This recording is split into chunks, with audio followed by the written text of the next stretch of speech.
They're a somehow surprising and yet expected sight in the Houston area. Alligators in traffic, in driveways, in pools, and yes, in the wild. Hey there, I'm KHOU 11 digital anchor Brandi Smith, and if you can't get enough of gators, sit tight. We're going to revisit some of their more memorable visits, and just a heads up, if you want more details about any of these stories we share, you can always find them on KHOU.com. This is really a tale of tales in 3 acts. Act 1, alligators acting up. This is usually just when one of these primordial monsters isn't where it's supposed to be, like CINCO Ranch. This fella made his way into the Grand Lake subdivision. That's along Peak Road near Buffalo Bayou. And Timothy DERAMUS from Bayou City Gator Services wrangled the big reptile. He came out of the bayou just looking for shade and a place, another source of water. And he was just looking for another place to stay. DERAMUS says he gets calls like this about 35 times a year just in the CINCO Ranch area. But he responds all over, including in LaPorte, where he was called in to move this big guy. Come on, back up. Back up. He's just so tired right now. Me and him had a 30-minute wrestle, and I think I won. I beat him one-handed. I got bit last Monday by a 10'2" alligator in Galveston. Can you imagine wrestling 11 feet 7 inches of cold-blooded beast? No, thank you. DERAMUS does add, we see more alligators not in the wild because their habitats are shrinking, and he wants people to know they're good for the environment. They eat a lot of the poisonous snakes, a lot of the water moccasins, and copperhead. Thanks to these guys, they eat all the trash and dead carcasses that get hit on the road, and they fall into the ditches and the bayous and gets washed down into the bayou. They stop the spread of diseases by eating those carcasses. That's all wonderful, but it doesn't make gators any more welcome in, say, your front yard. Over Memorial Day weekend, neighbors living near George Bush Park woke up and saw this guy. Photojournalist Marcelina Juarez was there when deputies used a unique method to catch it. My wife got up, she went to go take the dog out for a walk. Next thing you know, I hear screaming, and she's like, hey, it's an alligator out there. And I come outside, and sure enough, it's an alligator out here. And hoping that's all he eats. No idea, but it's not the first time. We get few coyotes and other things like that, but this is maybe like the 3rd or 4th time we've posted an alligator being out here. So at that point, we're like, okay, we got to do something about this alligator. So that we started calling animal control, the police.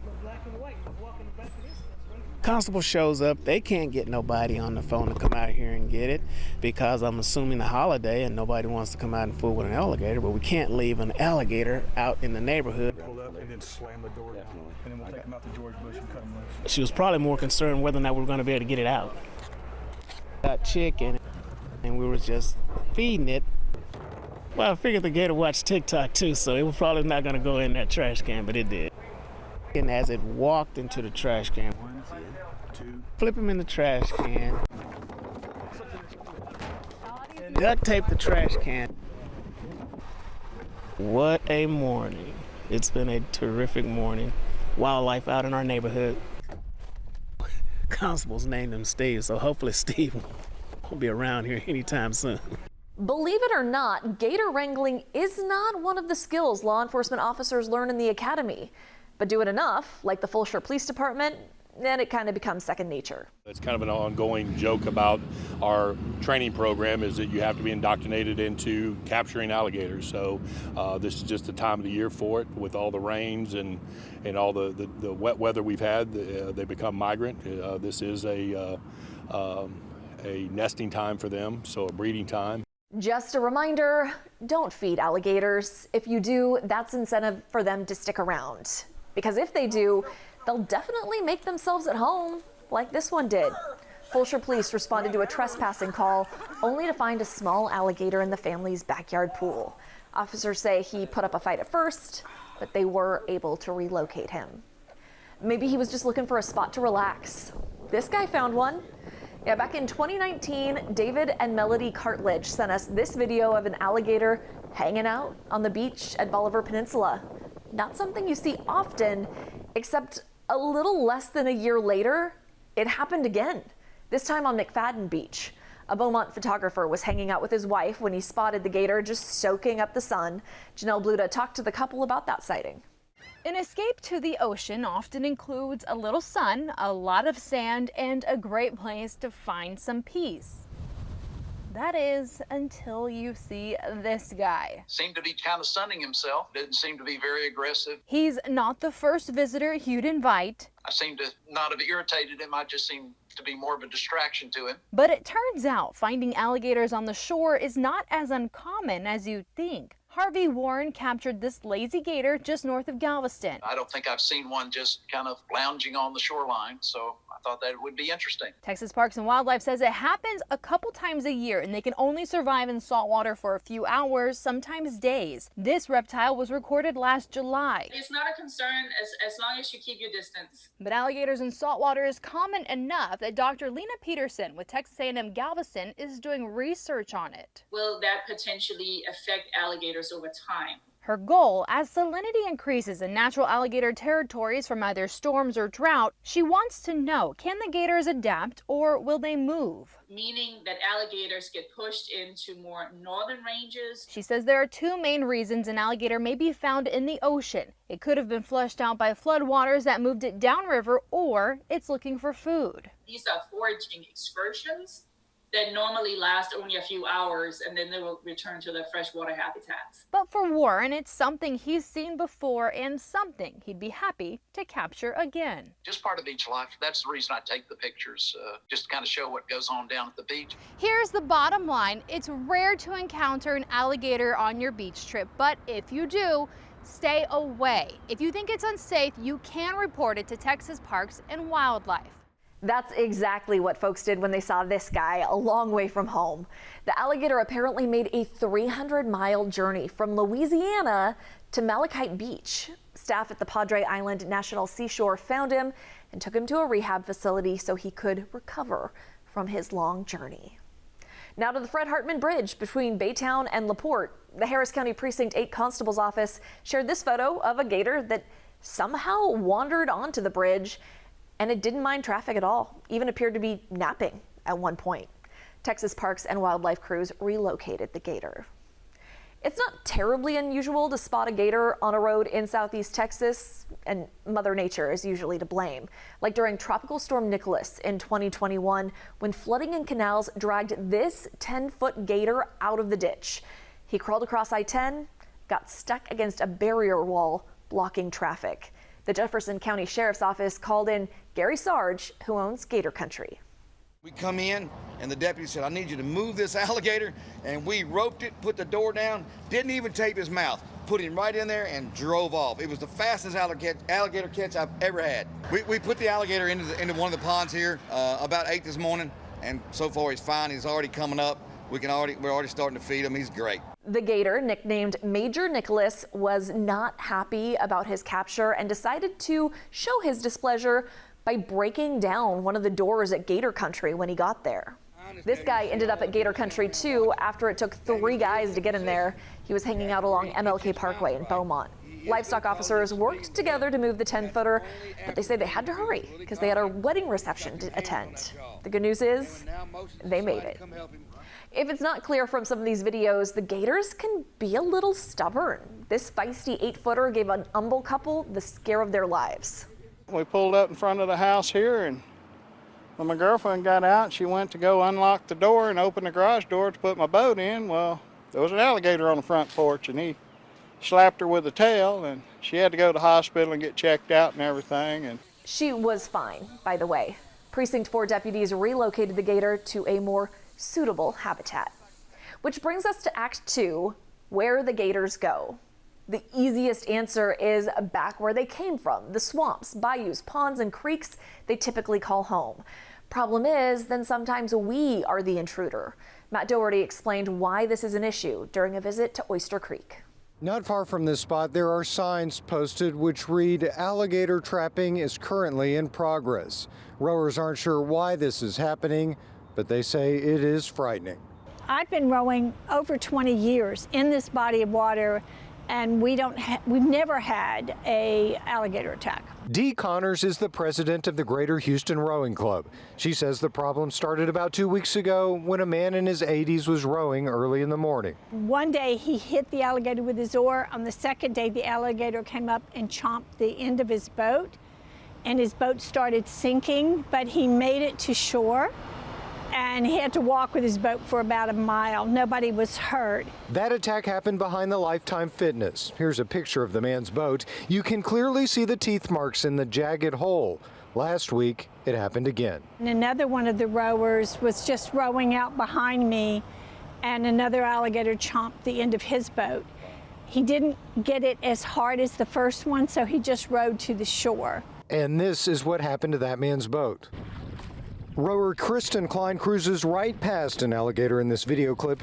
You probably missed it, so we're slowing down the video. Nobody's sure what might be making the alligators act this way. Some say vegetation along the banks of Oyster Creek has been cleared, possibly exposing their nests. Dee Connors says First Colony's HOA has enlisted the help of a game warden and trappers to hunt down the aggressive animal. They've caught one so far, but rowers fear it may not have been the only one. They got one of the gators, but the second bite happened after that gator was picked up, so they may have gotten the wrong gator, or there's another aggressive gator. In Sugar Land, I'm Matt Doherty, KHOU 11 News. Did you know Fort Bend County ranks #1 in Texas when it comes to alligator encounters? Lauren Tallarico got tips from a gator expert about what to do if you run into one.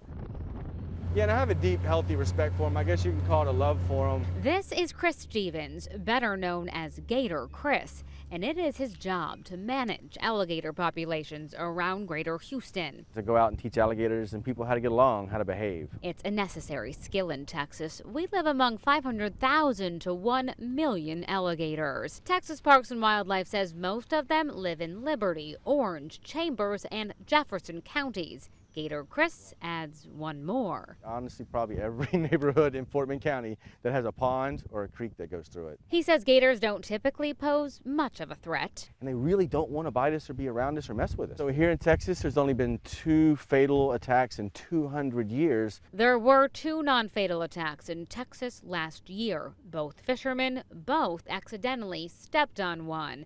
But nationwide, there have been 8 deaths by gators in the past 3 years.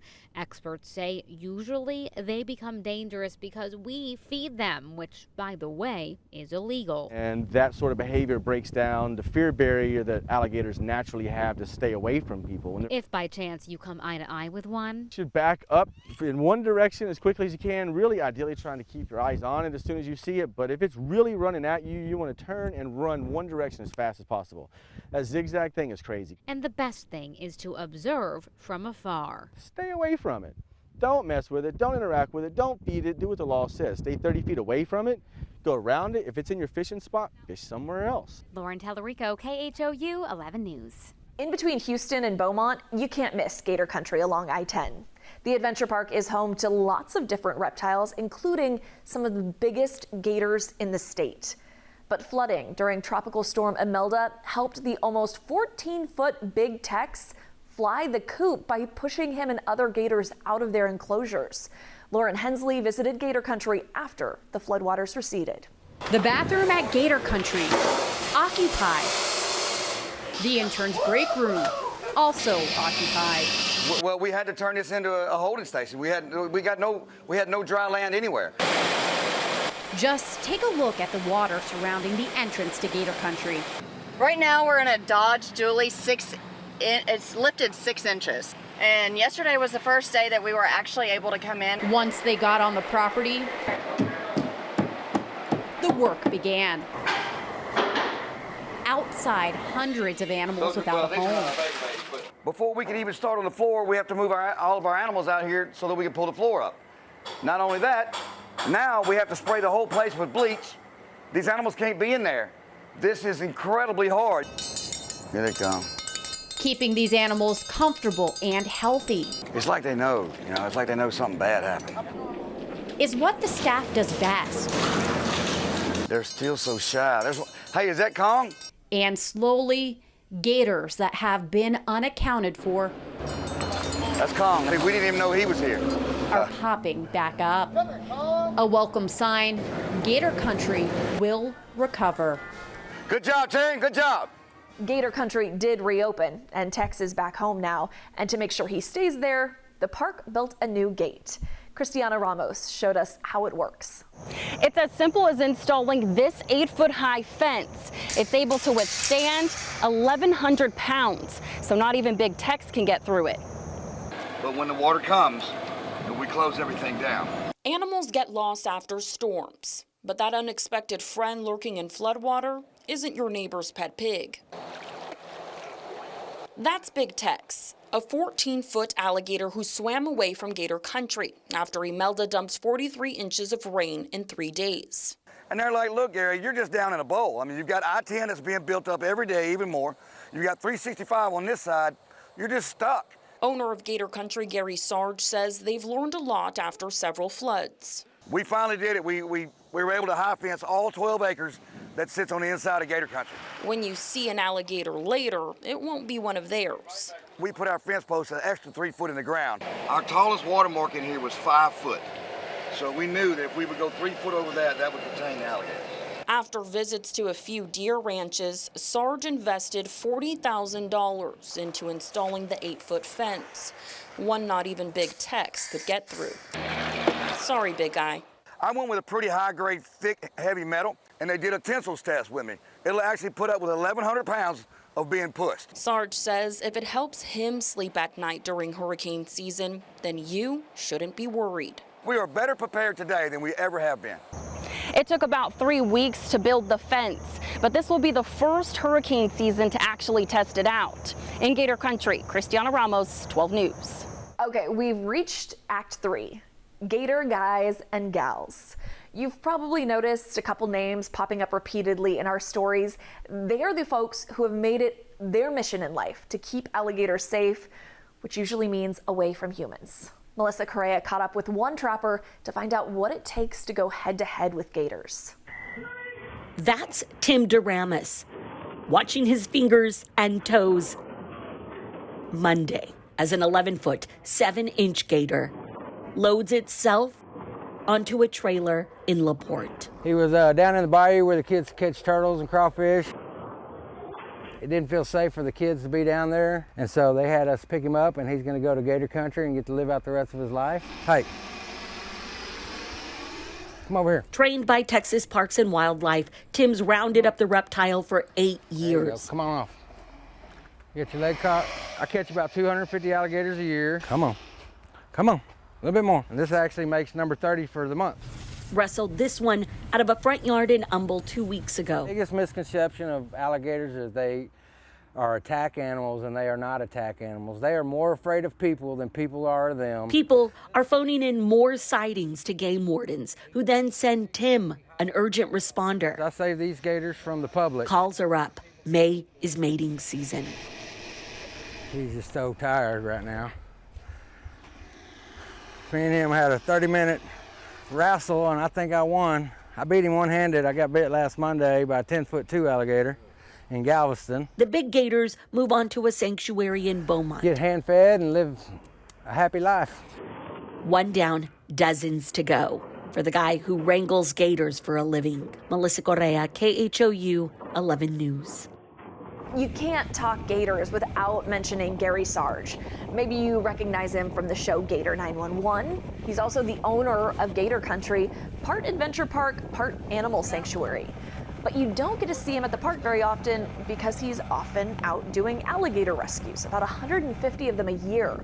They don't all come back to Gator Country, though. See, we don't always keep the big ones. We don't want them in captivity. This was the absolute best result for that alligator. Sarge says he's been fascinated with American alligators for years. He says the critters have 3 priorities: eating, mating, and hibernating, and you can see them do it all at Gator Country or the park's YouTube channel. Over the years, you've probably heard the name Gator Squad.